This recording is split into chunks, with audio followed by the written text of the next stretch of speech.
ഉച്ചപൂജ കഴിഞ്ഞ് 2:30 മണിയോടുകൂടി ക്ഷേത്രം നട അടച്ചു കഴിഞ്ഞാൽ പിന്നെ നട തുറക്കുന്നത് 4:30 മണിക്കാണ്. ഹോളിഡേ ദിവസങ്ങളിലെല്ലാം 3:30 മണിക്ക് തുറക്കും. അത് തുറന്നു കഴിഞ്ഞാൽ ഉടനടി ശിവേലി ഉണ്ടാകുന്നതാണ്. ആ ശിവേലി കഴിഞ്ഞാൽ ഭക്തന്മാർക്ക് എല്ലാവർക്കും ദീപാരാധന വരെ യാതൊരു തടസ്സവുമില്ലാതെ സുഗമമായ ദർശനം നടത്താവുന്നതാണ്. ദീപാരാധന ഏകദേശം സന്ധ്യയോടുകൂടി, അത് 6:15 6:30 ആ സന്ധ്യ എപ്പോഴാണ് വരുന്നത് ആ സമയത്താണ് ദീപാരാധന നടത്തുന്നത്. ആ ദീപാരാധന തൊഴുന്നത് അത്യുത്തമമാണ്.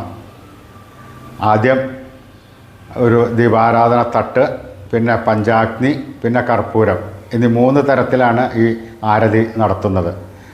ലോകാസമസ്ത സുഖിനോ ഭവന്തു എന്നുള്ള ആ ഒരു രൂപത്തിലാണ് ആ സമയത്തുള്ള ദീപാരാധന നടത്തുന്നത്. ദീപാരാധന നടത്തി എല്ലാ ഭക്തന്മാർക്കും ദർശനം നടത്തി ഗുരുവായൂരപ്പൻ്റെ അനുഗ്രഹം വാങ്ങാവുന്നത്.